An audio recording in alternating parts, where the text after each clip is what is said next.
Welcome to the TMC project, and I'm happy to have you back. Today I'm going to teach you a couple great ways to spark personal growth. Welcome to the TMC project, and I'm happy to have you back.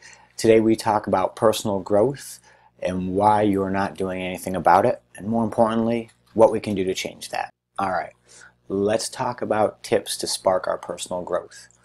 I think it's really important that we're constantly developing ourselves, and sometimes I forget that there are people who want to do that and just aren't sure even what to do right there.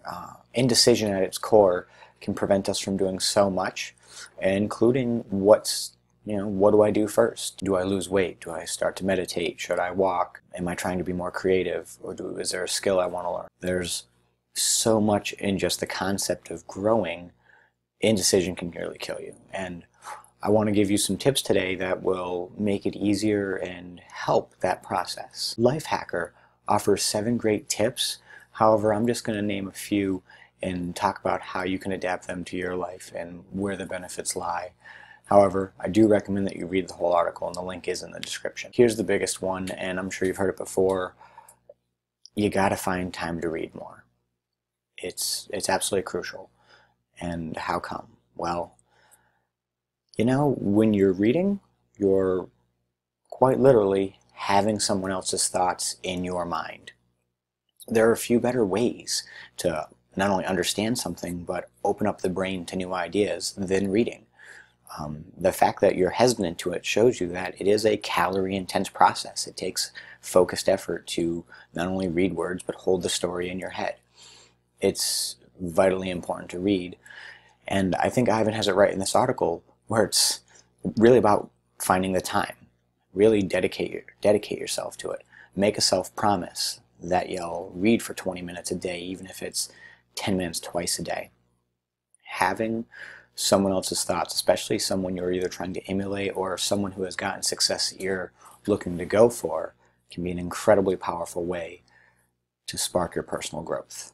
Another one that I absolutely love is try to learn several useful new skills and then focus on mastering 1 or 2. This is probably one of the best ways to figure out what the habits. We're always thinking about them. We know we're our habitual selves. We are what we do when we're not thinking about it. And it's so hard to add a habit, and it takes so long to do it, and it's so easy to fall off, and if you do, you're really not getting what you look for. This one statement really helps a ton. By learning several useful new skills all around the same time, you're getting to dabble in many different areas, which allows your brain open to new ideas. It's constantly causing a level of creativity. You're feeling low levels of frustration, which is great. It helps the brain learn, and over this time, you're going to find not only what you're naturally good at, what you already have previous skills that can be adapted to, but the most important thing, you're going to find what one interests you the most. Interest is going to be the key. Most of the skills that you're going to try are things that you're going to want to learn over time. But at first, we need to start growing and actually installing them, downloading them into us, making them habits. By starting at 7 and reducing it down to 2, and I really recommend only 1, doing one thing for that 28 days afterwards to really embed it into your system and make it what you are, is really powerful. And there's just, on the other side of that time tunnel, you will be different. You will have more than you had before. So again, try to learn several useful new skills and then just focus on mastering 1 or 2. Next is push yourself past invisible barriers created by fear and insecurity. Stoicism is at work again.